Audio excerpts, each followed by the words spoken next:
Olá, queridos alunos da CIUNSP, de Direito da CIUNSP, do quinto semestre. Então, lembrando que nós estamos tendo nossas primeiras aulas, videoaulas, gravadas por enquanto, porque eu não sei mexer muito bem nesse negócio, não, estou engatinhando. Então, nós estamos fazendo nossas primeiras aulas depois da decretação da quarentena, né, em razão do coronavírus. Todas as instituições de ensino estão fechadas, não é só a CIUNSP, não. E a gente está se adaptando, né? Então agora estou aqui em casa, estou no escritório aqui de casa, fazendo uma série de aulas. Eu nunca tinha feito antes, agora já estou fazendo umas 5, 6, logo, uma atrás da outra. Então, com o tempo, a gente vai se acostumando, tá? Depois, o meu próximo passo vai ser fazer ao vivo. Mas, enfim, já que a gente não pode parar, né? Então, já que as aulas estão continuando, apenas com esse distanciamento do contato diário, pessoal, mas a gente não vai perder o conteúdo não, tá?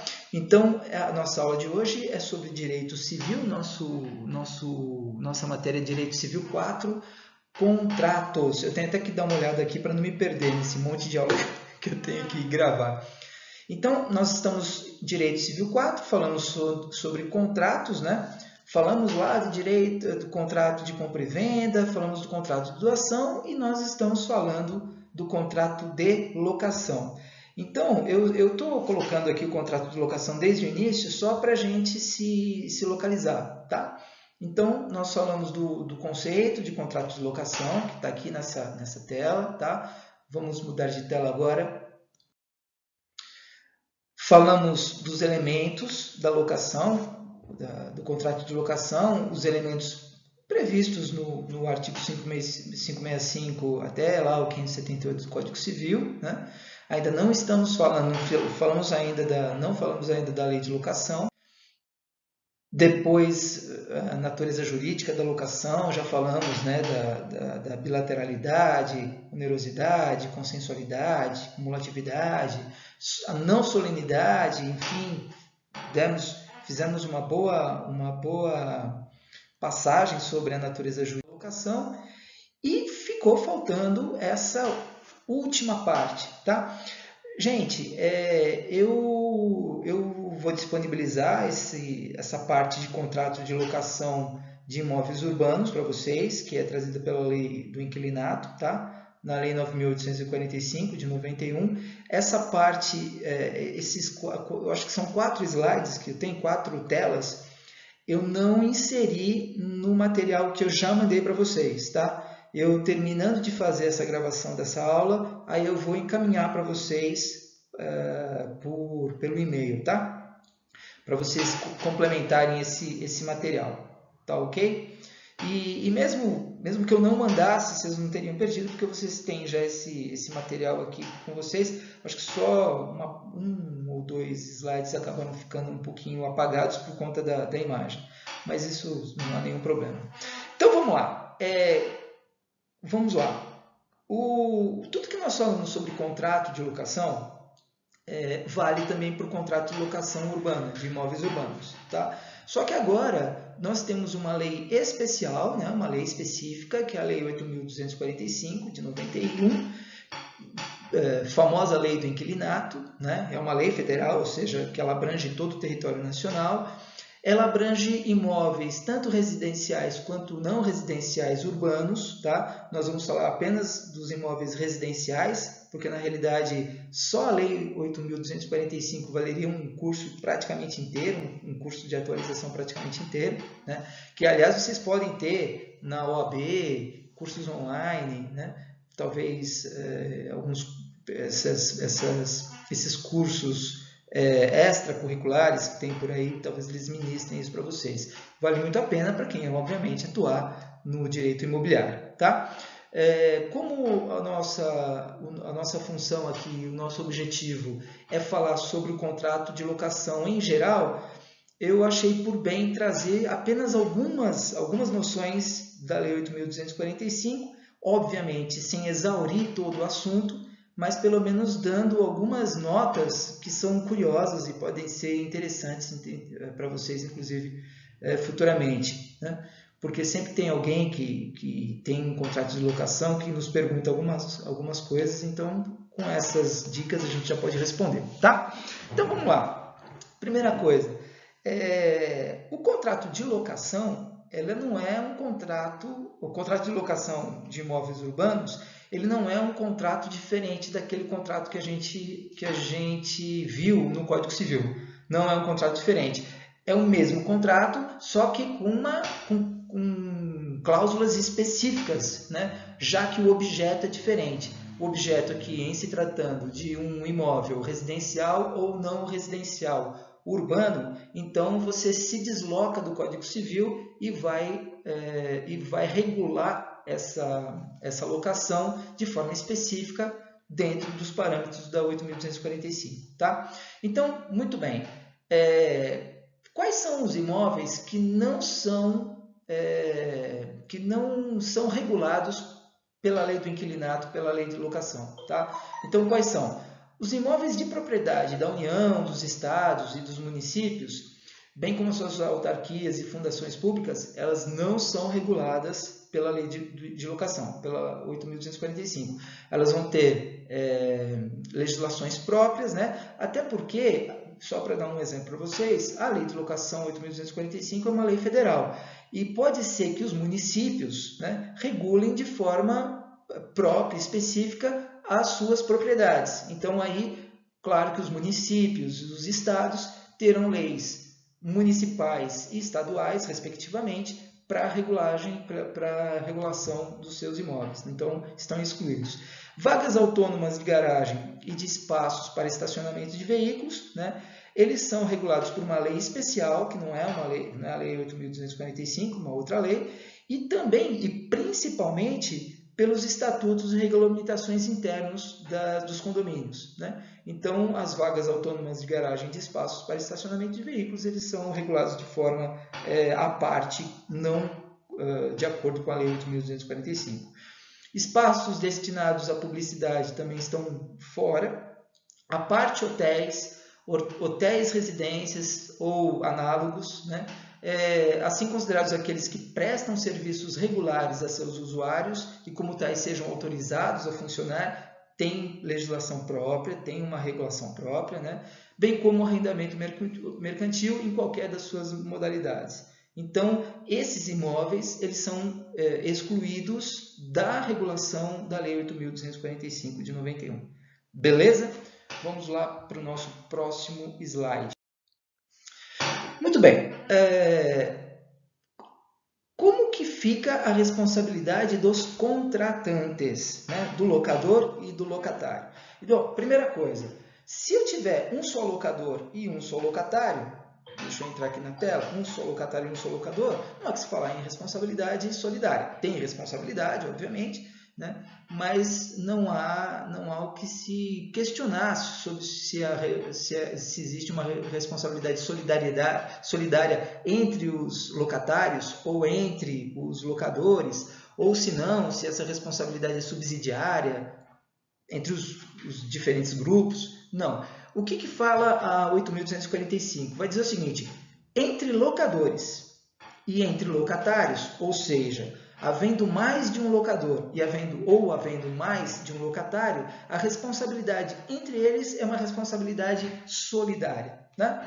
Então, só para dar um exemplo para vocês, vamos supor que eu tenha 2 ou 3 pessoas que assinem um contrato de locação como locatários e uma só não paga, ou enfim, o pagamento desse contrato não é feito de acordo com o que estava estabelecido no contrato.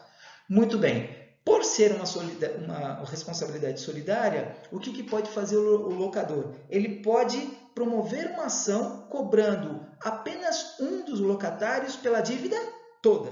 Eu acho que vocês já tiveram isso, né? A diferença entre responsabilidade solidária e responsabilidade subsidiária em algum momento lá atrás.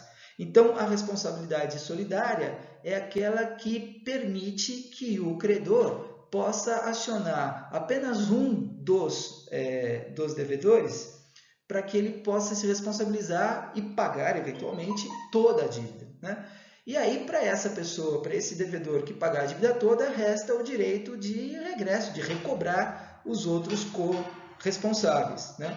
Mas o autor da ação ele pode cobrar a dívida toda de apenas um dos devedores. E não precisa fazer a citação de todos eles para que eles respondam em conjunto. Pode fazer isso se quiser, mas ele não é obrigado, justamente por conta dessa solidariedade. Lembrando também que a responsabilidade solidária ela não se presume, tá? Ela tem que ser expressa. Ou ela é definida em lei, como é o caso da 8.245 de 91, que não deixa essa opção para o contrato, ela própria define, ou então é feito em contrato, né? Então pode ser que alguma situação ela não fosse originalmente uma responsabilidade solidária, mas ela passa a ser solidária porque as partes contratuais definiram isso em contrato, não há nenhum problema quanto a isso, tá?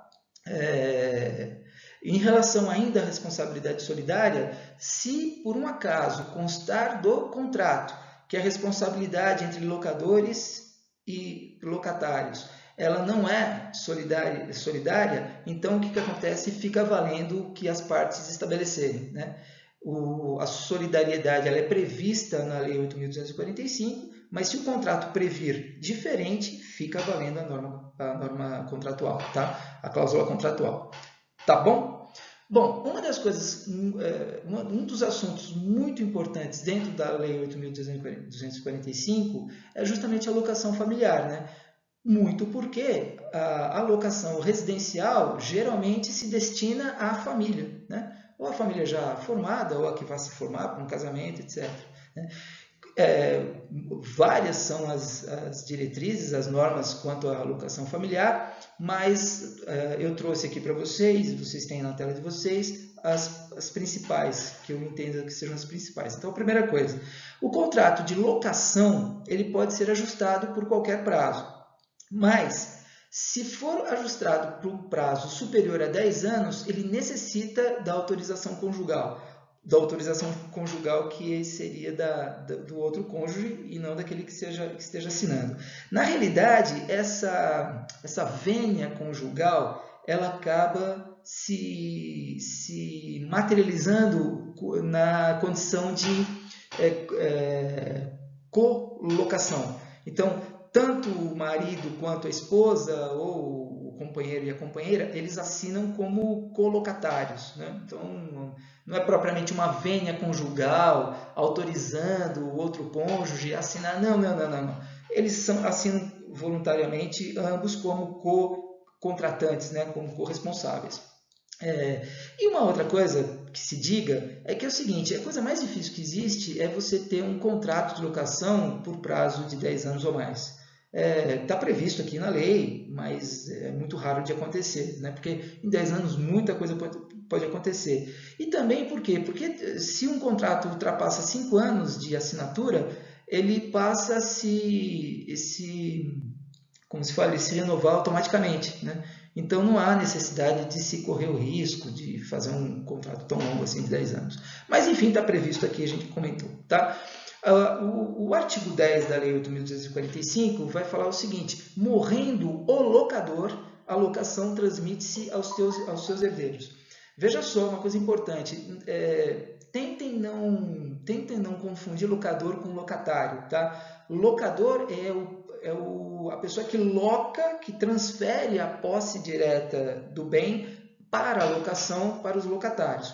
Locatários são aqueles que recebem o imóvel e passam a residir neles e tal. Então, o locador é quem transfere o imóvel, o locatário é para quem o imóvel é transferido, tá? Se o locador falecer, os herdeiros desse locador eles são obrigados a assumir a observação desse contrato, o respeito às cláusulas desse contrato até ele terminar, né? Então, a locação é uma obrigação, é um direito, uma obrigação, claro, mas do ponto de vista obrigacional, os herdeiros têm que assumir isso, eles não podem rescindir o contrato, tá? Agora, se o locatário falecer, o que acontece? Existe uma subrrogação de direitos, né? O que significa isso?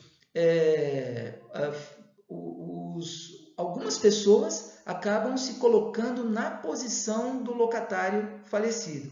Então, o artigo 11 vai dizer o seguinte, que morrendo o locatário, ficam subrogados aos seus direitos e obrigações as seguintes pessoas. Se a locação for por finalidade residencial, ficam subrogados à figura, né, aos direitos e às obrigações do locatário, o cônjuge sobrevivente ou companheiro sobrevivente, né, e os herdeiros necessários e as pessoas que viviam na dependência econômica do falecido desde que eles morassem nesse imóvel, né? Então, assim, falecendo o locatário, passa a assumir a condição de locatários e de responsáveis, direitos e deveres que venham a ser atribuídos, essas pessoas, né? Cônjuge, companheiros, os herdeiros necessários. Quando a gente fala de herdeiros necessários, já que já está excluído o cônjuge, porque foi falado antes, são os herdeiros, os descendentes e ascendentes, né? Alguma coisa, é algo que vocês vão estudar em Direito das Sucessões, brevemente, e mais as pessoas que viviam em independência econômica do falecido desde que morassem no imóvel. Tá? Agora, nas locações sem finalidade residencial, são subrogados o espólio ou o sucessor do negócio. O espólio são os herdeiros legítimos ou os herdeiros testamentários desse locatário. E o sucessor do negócio como a gente está falando de locação não residencial, muito provavelmente será uma locação comercial ou empresarial, para utilizar um termo mais atual, né? E aí, claro, falecendo o locatário, provavelmente o empresário que é o locatário. E aí, quem que vai assumir as obrigações e os direitos desse empresário? É o seu sócio? É o seu sócio. Então, esse sócio sobrevivo passa a responder pelas obrigações também da locação. Tá bom? E com os direitos inerentes também. Tá? Muito bem. O artigo 12 vai dizer o seguinte: em caso de separação de fato, separação judicial, divórcio ou dissolução da união estável, a locação residencial prosseguirá automaticamente com o cônjuge ou companheiro que permanecer no imóvel. É curioso o artigo 12, porque ele vai dizer o seguinte: bom, supostamente, quando você tem uma ruptura de união conjugal, alguém sai do imóvel, né? E essa pessoa que sair do imóvel, ela pressupõe no artigo 12 que ela eventualmente possa até sair sem nem comunicar ao locador. De repente ela sai do imóvel, briga, rompe, um não aguenta mais ver a cara do outro, e aí essa pessoa simplesmente deixa o imóvel. O que faz o artigo 12? Protege o locador. É curioso, né? Ele protege o locador porque é o seguinte: olha, se de repente o locatário que agora se divorciou comparecer em presença do locador e estabelecer um acordo para sair do imóvel, muito bem. Mas se ele pegar e simplesmente deixar o imóvel, comunicando ou não comunicando o locador, o artigo 12 protege o locador, porque ele vai dizer que a locação residencial prossegue automaticamente com o companheiro ou com o cônjuge que permanecer no imóvel. Ou seja, não existe uma ruptura, não existe uma solução quando eu falo solução, estou dizendo uma extinção. Não existe uma extinção do contrato de locação. Ele continua, só que agora sob a responsabilidade de quem permaneceu no imóvel. O que a gente poderia até dizer é que seria uma aceitação tácita em relação aos termos da locação daquele cônjuge ou companheiro que permaneceu no imóvel, né? Porque assim, vamos rompemos, você é um filho disso, você é um filho daquilo, aí um sai. Aquele que permaneceu no imóvel é como se ele tivesse tacitamente absorvendo para si, assumindo para si a obrigação prevista no contrato de locação. Tá bom? Muito bem. Eu estou olhando muito para baixo, eu estou percebendo, mas é que eu tenho um cara aqui que sou eu apareço na tela. Aí eu acho que ele está olhando para mim e eu fico dando aula como se fosse para ele, mas ele sou eu. Eu devia estar olhando para cá, eu acho que agora estou olhando certo, que é para vocês. Me desculpem, tá? É falta de traquejo. Vamos lá, próxima tela. Deixar de falar bobagem, vamos para a próxima tela.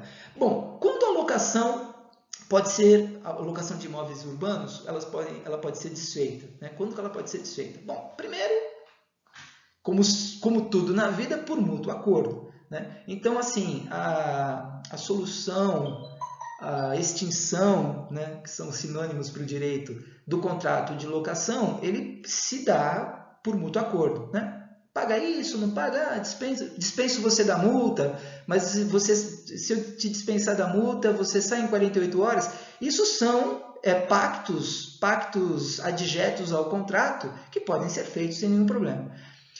Uma outra forma de desfazer a locação é por prática de infração legal ou contratual. Óbvio, né? Essa hipótese trazida pelo artigo 9º é quase autoexplicativa, né? Se eu pratico uma infração legal, quando eu falo praticar uma infração legal, pode ser uma infração legal do 8.245, pode ser do Código Civil, pode ser do Código Penal, enfim, né? Não necessariamente precisa ser referente ao contrato. Se for referente ao contrato, então a prática de infração contratual, né? Então, beleza, prática de infração legal ou contratual, também resolve-se o contrato, extingue-se o contrato. Por falta de pagamento do aluguel e de demais encargos. Em que pese essa expressão seja trazida, né, essa hipótese seja trazida pelo artigo 9º, na realidade ela nem precisaria constar, né? Nem precisaria, porque assim, o pagamento de aluguel e de encargos é uma obrigação do locatário, previsto lá, que a gente vai ver até daqui a pouco, previsto na Lei 8.245. Então, é uma prática de infração legal, né? Uma infração legal, então não precisa trazer. Mas, veja, o artigo 9º, ele pega e reforça a ideia de que a falta de pagamento do aluguel é uma obrigação absurda, é uma obrigação essencial, né?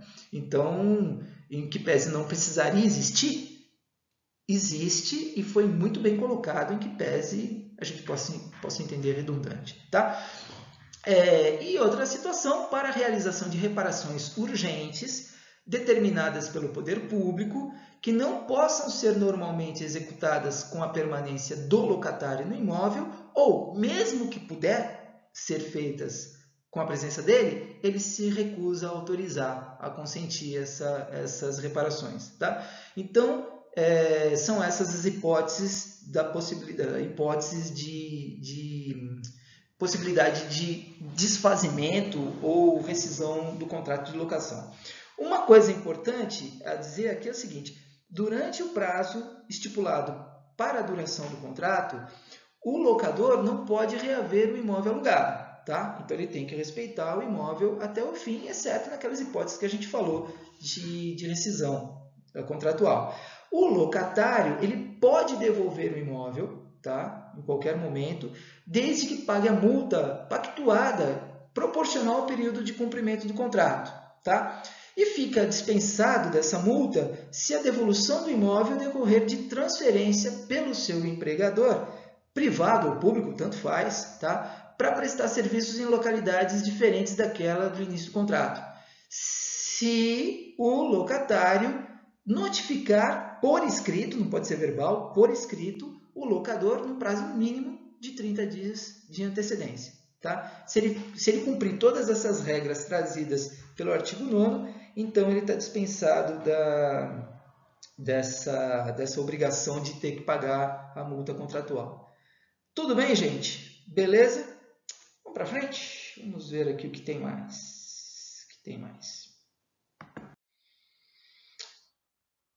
Bom, vamos lá. Seja qual for o fundamento do término da locação, a ação do locador para reaver o imóvel é a de despejo, artigo 5º. Não importa o que aconteça, pode até ser falta de pagamento, de locação. Ainda assim, o contrato ou a ação que vai ser movida contra o locatário é ação de despejo, tá? Aqui uma nota interessante que me ocorre, que é o seguinte: o contrato de locação, ele em que pese ele possa se tornar um título executivo extrajudicial, se tivesse assinatura de a presença de duas assinaturas de testemunhas, é curioso que ele não tem o poder de permitir ao locador promover uma execução uma execução judicial por quantia certa, uma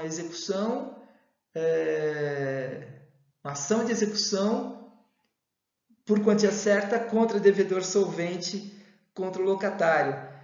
Por que eu estou dizendo isso? Porque o próprio artigo 5º da Lei 8.245, ele diz assim, que seja qual for a hipótese, a ação será sempre de despejo, né?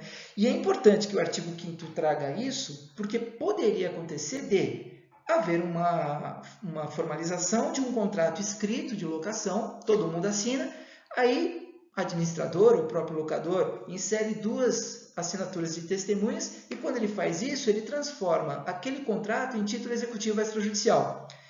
Em sendo título executivo extrajudicial, o que ele poderia fazer? Ele poderia promover uma ação de execução, né? Por quantia certa contra devedor solvente.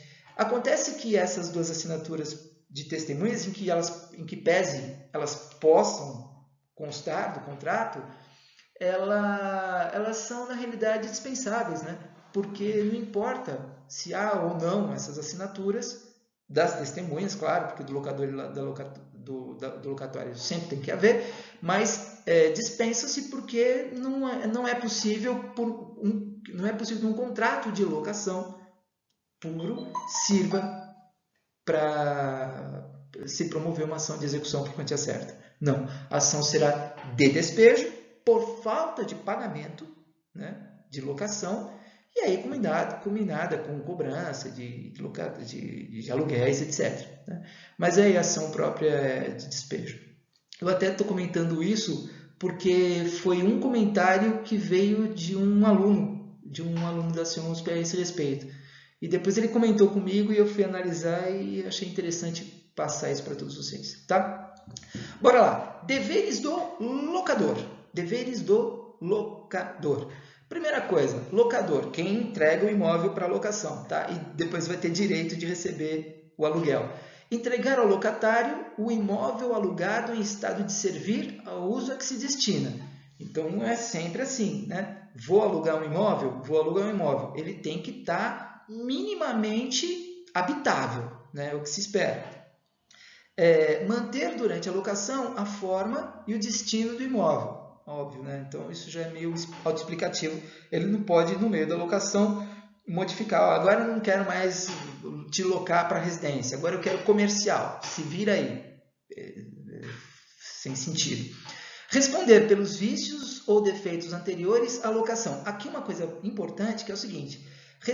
O locador ele responde pelos vícios ou defeitos anteriores à locação, mesmo que eles vierem a aparecer após a locação, o que, aliás, é muito comum, né? Então, assim, não é difícil de a gente encontrar locadores que eles dão uma maquiada no imóvel, né? Fica tudo bonitinho, aí passa aquela tinta branca, cal, sei lá, faz um negócio e tal. E aí o locatário, quando ele vai entrar no imóvel, ele acha a coisa mais linda do mundo. Fala assim, putz, é o imóvel que eu sempre sonhei. Pega, assina o contrato, bonitinho e tal, já dá os 3 depósitos, tá tudo certo. Meu filho, 2, 3 meses depois, começa a aparecer uma rachadura. Uma rachadura, até fui ver se não tinha aqui. Uma rachadura na parede de assustar, que dá para ver até o vizinho do outro lado lá fazendo o churrasco dele, vai até passando pela rachadura a fumacinha do churrasco. Aí você fica com 2 raivas, né? A da rachadura e mais o churrasco que você não está comendo, ele dá. Bom, enfim. O que acontece é que essa rachadura, muito provavelmente, é pré-existente à locação. A gente está falando de 2, 3 meses depois, né? Primeira chuva que deu, primeira tremidinha de terra que deu em razão de ônibus passando na avenida, etc., já apresentou a rachadura.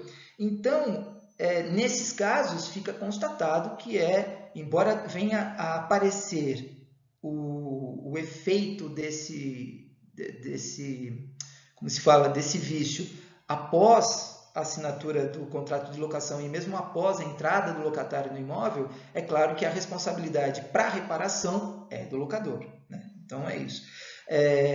Por que é importante falar isso? É porque muitas vezes é difícil se provar, né? Às vezes a prova em relação a isso, ela tem que ser pericial, porque assim, eu dei agora um exemplo muito fácil, né? De 2 meses, 3 meses após a locação. E quando esse vício aparece lá 2, 3 anos depois, né? E 2, 3 anos depois aparece um problema sério na fundação do imóvel. E aí o próprio locador pode dizer o seguinte, tudo bem, quando eu entreguei o imóvel não estava assim não. Só que você é que, de tanto colocar esse caminhão aqui, entra caminhão, sai caminhão, entra caminhão, sai caminhão, um direito que o locatário tem. Aí o que aconteceu? Afundou o chão, afundou o piso e agora houve infiltração de água, agora está assim. Então aí a discussão fica quem que é o responsável por quê, né? Então é o tipo de exemplo fácil de se dizer numa aula, mas na hora da prática o bicho pega e pode demorar às vezes anos para se resolver, tá? Então bora lá, próximo. Bom, deveres do locador. Olha só, pagar os impostos e taxas e ainda o prêmio de seguro complementar contra fogo que incidam ou venham incidir sobre o bem imóvel, salvo disposição expressa em contrário no contrato. Então, aqui é uma coisa importante, por quê? Porque pagamento de imposto, essas taxas todas referentes ao imóvel, todos esses gastos referentes ao imóvel, na realidade, correm por conta do locador. IPTU é um caso clássico quanto a isso, né? Mas, na realidade, quem no final das contas acaba pagando na prática é o locatário. E por quê? Porque consta uma cláusula de que ele é o responsável por esse pagamento. Se consta uma cláusula expressa, e aí a própria lei já está falando, então fica valendo a cláusula contratual. Então é por isso que a gente sempre vê o locatário fazendo o pagamento desses impostos, porque na realidade, em que pese originalmente o dever é do locador, o locador transfere essa responsabilidade para o locatário, que aceita ao assinar o contrato de locação. Tá? Que mais? Pagar as despesas extraordinárias de condomínio é um dever do locador também, mas na realidade segue o mesmo destino do que a gente acabou de falar, né? No final das contas, quem acaba pagando é o locatário, desculpa. Bom, e quais são os deveres do locatário? Pagar pontualmente o aluguel e os encargos de locação. Poxa, é mesmo? Caramba, que surpresa, né? Bom, servir-se do imóvel para o uso convencionado, compatível com a sua natureza e com a sua finalidade, tratando-o como o mesmo cuidado como se fosse seu. Maravilha! Isso parece ser uma coisa meio óbvia, né? Parece ser uma coisa meio óbvia. Mas o que existe de locatário que aluga um imóvel para fins residenciais e depois, no decorrer do contrato, ele acaba sendo, por exemplo, demitido da empresa, etc., ele acaba desenvolvendo atividades empresariais, como queiram, comerciais, dentro do imóvel, e isso acontece muito, né? Então, o locador, para dar um exemplo que eu já vi, um locador pega e aluga um imóvel, uma casa, para o locatário. Muito bem, residencial. Aí tá, 1 ano, 2 anos, no 3º ano ele é demitido. Tudo bem. Aí o que acontece? O locador, uma hora qualquer lá, passa na frente do imóvel e ele vê que a garagem do imóvel está aberta e está servindo de bar. Então aí o locatário, muitas vezes sem pedir autorização expressa do locador, e pior, muitas vezes de forma totalmente clandestina, sem nenhuma autorização do poder público, abre as portas e começa a vender tudo que você possa imaginar lá, né? De bala a fumo, de, sei lá, cerveja, às vezes até drogas, a gente sabe como é que é. Obviamente que isso aí é um motivo para o rompimento do contrato de locação, tá? Muito bem, muito bem, muito bem, muito bem, muito bem, bem, bem. Isso é uma coisa muito antiga que eu estou falando, da minha época de criança. Claro que vocês não vão saber o que é. Pronto. Que mais? Comunicar imediatamente o locador o surgimento de dano ou defeito cuja reparação a este incumba, bem como eventuais turbações de terceiros. Isso é uma obrigação mesmo do locatário, ou seja, quando o locatário ele está num imóvel e apareça algum vício redibitório, algum vício que até então era desconhecido, aparece no imóvel, não importa qual que seja esse vício, é uma obrigação do locatário comunicar ao locador. Se esse problema, se esse defeito, se esse problema qualquer for de responsabilidade do locador ou do locatário, é alguma coisa que se vai se discutir depois. Mas em aparecendo qualquer problema, cuja reparação principalmente incumba ao locador, ele tem que ser comunicado. Tá?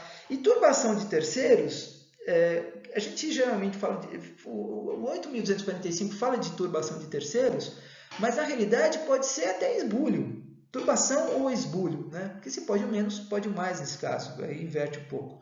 Porque é o seguinte, imagine que o locatário ele saia para uma viagem de final de semana, aí ele volta e vê, tem alguém parando aqui na frente do escritório, ele volta e ele percebe que tem alguém na casa dele, que não é dele, está locado, mas ele percebe. Ele, locatário, ele tem direito ao desforço imediato, tá? Ele tem o direito, pelo Código Civil, de chegar lá e tirar as pessoas que estão invadido o imóvel de forma imediata até, tá? Utilizando-se de uma força compatível à força utilizada pelos invasores para lá estarem, né? Mas também, do ponto de vista processual, o locatário tem o direito a uma ação ou de manutenção ou de reintegração de posse, dependendo se for o caso de turbação ou de esbulho nessa ordem, né? Só que também o dono do imóvel, o locador do imóvel, ele também tem esse direito. E como ele tem esse direito, ele também tem o direito de ser comunicado de qualquer situação que envolva tanto turbação quanto esbulho, né? Então é isso que a lei fala em relação aos deveres do locatário. Finalmente, o locatário tem obrigação de realizar imediatamente a reparação dos danos causados no imóvel ou em suas instalações provocadas por si, seus dependentes, familiares, visitantes ou prepostos, e pagar as despesas de telefone, luz e gás, água, esgoto, etc. Tá? Embora pareça meio que óbvia essa situação de que se eu causei o dano, eu sou obrigado a reparar, eu já me deparei com muito locatário que às vezes recebe visitas, que às vezes é muito pouco cuidadoso, que às vezes tem muitos filhos, eles são muito levados, etc., que acabam estragando o imóvel, danificando o imóvel, e mesmo sendo o imóvel danificado por ele ou pelos seus parentes, convidados, etc., ele acha que quem tem a obrigação de reparar é o locador. Então, vamos resolver esse problema, vamos acabar com essa lenda urbana de locação de imóveis, tá?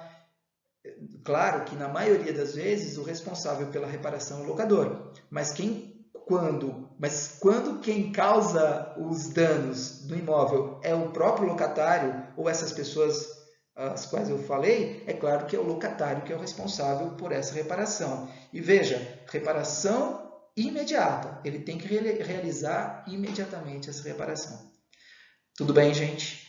Beleza? Vamos para a próxima e última tela.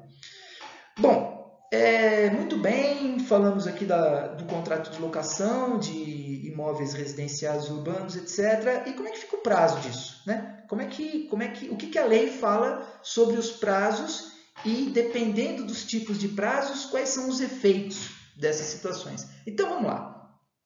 Se a locação for ajustada por escrito e por prazo igual ou superior a 30 meses, a extinção do contrato ocorrerá findo o prazo estipulado independentemente de notificação ou aviso. Primeira regra, tá? Só 2 comentários que eu julgo importantes aqui nessa situação. Primeira coisa, 3 na realidade comentários. Primeiro, a locação tem que ser ajustada por escrito para valer essa situação aqui, tá? Essa hipótese. Primeiro, a locação tem que ser por prazo igual ou superior a 30 meses. Cuidado que 30 meses não significa necessariamente 2 anos e meio, tá? Porque, por exemplo, se houver um ano, como é que eles falam? Um ano... Ai, caramba, vou esquecer a expressão. Estava com a expressão até agora na minha cabeça. Se houver um ano bissexto, nesse período de 2 anos e meio, aí você pode ter certeza que 30 meses não corresponde necessariamente a 2 anos e meio, tá? Então, só vamos lembrar um pouquinho disso, tá? A gente precisa tomar um pouquinho de cuidado. Outra coisa é... aqui diz que necessariamente, fim do prazo estipulado, a extinção do contrato ocorre independentemente de notificação ou aviso. Na realidade é isso mesmo, ele se extingue sem a necessidade de notificação ou aviso, mas é que na realidade existe essa notificação, existe esse aviso, e até por uma questão de prevenção, essa notificação, esse aviso é feito com 30 dias no mínimo de antecedência, tá? Para não haver nenhuma discussão possível, tá? Mesmo que haja essa previsão legal, é sempre interessante se fazer essa notificação. Beleza? Então, essa a primeira regra, quando a locação é ajustada por escrito por prazo igual ou superior a 30 meses. Locação ajustada verbalmente ou por escrito, aí entra o contrato verbal, você vê que é válido. Locação ajustada verbalmente ou por escrito com prazo inferior a 30 meses. Terminado o prazo estabelecido, a locação prorroga-se automaticamente por prazo indeterminado, tá? Então, locação ajustada, verbalmente ou por escrito, com prazo inferior a 30 meses, terminado esse prazo, a locação vai se prorrogar automaticamente por prazo indeterminado. E o imóvel só poderá ser retomado nas seguintes hipóteses. Primeiro, nas hipóteses que nós vimos lá do artigo 9º, tá? Vejam lá quais são as hipóteses que nós vimos lá, para a gente não demorar demais. Segundo, em decorrência de extinção do contrato de trabalho, se a ocupação do imóvel pelo locatário for relacionada com o seu emprego, tá? Então aí, veja, é possível se extinguir o contrato, o imóvel pode ser retomado nessa hipótese do inciso 2, mas desde que haja uma ligação direta entre o contrato de locação e o contrato de trabalho da pessoa, do locatário, tá? Terceiro, se for pedido para uso próprio do seu cônjuge ou companheiro ou para uso residencial de ascendente ou descendente que não disponha, assim como seu cônjuge ou companheiro, de imóvel residencial próprio, né? É a famosa hipótese de retomada de imóvel para uso próprio, tá? Inciso 3 do artigo... Nossa, eu não coloquei aqui. Eu não coloquei qual que é o número do artigo, eu coloquei artigo 9º aqui, mas é outro, tá? Tudo bem, depois vocês resolvem. Depois vocês acham aí. 4. Se for pedido para demolição ou edificação licenciada ou para realização de obras aprovadas pelo poder público, que aumentem a área construída em no mínimo 20%, né? Ou se o imóvel for destinado à exploração de hotel ou pensão, em 50%. Aí tem vários detalhezinhos para se retomar o imóvel nessas condições, né? Da segunda hipótese, pelo poder público, demolição ou edificação licenciada pelo poder público. E, finalmente, se a vigência ininterrupta da locação ultrapassar 5 anos. Essa aqui é a mais famosa de todas, né? Então, assim, o contrato que tem a sua vigência estipulada por 5 anos, então ele passa a se renovar automaticamente. Tá bom? Bom, pessoal, vamos fazer o seguinte. Eu acho que a aula de hoje está encerrada. Acho não, está encerrada. Nós conseguimos, então, finalizar essa questão do contrato de locação. Eu acho que contrato de locação, principalmente locação de imóveis urbanos, junto com o contrato de compra e venda, são talvez os mais comuns que a gente vê no dia a dia, né? Então, é bem importante que vocês estudem, tá? Que vocês estudem esse material. E aí, a partir da semana que vem, ainda a gente estará em recesso, aí eu posto mais um um vídeo com mais uma aula para a gente seguir. Tá bom, gente? Pessoal, muito obrigado pela atenção de vocês. Muito obrigado pela compreensão de vez em quando eu ratear, porque eu fico muito preocupado com a tela e com isso, eu fico olhando a imagem e tal. Então, como eu não estou muito acostumado, eu fico muito preso aqui. Eu estou, sinceramente, muito pouco à vontade aqui. Acho que vocês podem imaginar como é que é, tá? Quando eu estou na presença de vocês, o calor humano de vocês me relaxa muito mais do que aqui entre quatro paredes aqui, tá bom? Pessoal, muito obrigado. Um beijo para vocês. A gente se vê na próxima. Tchau, tchau.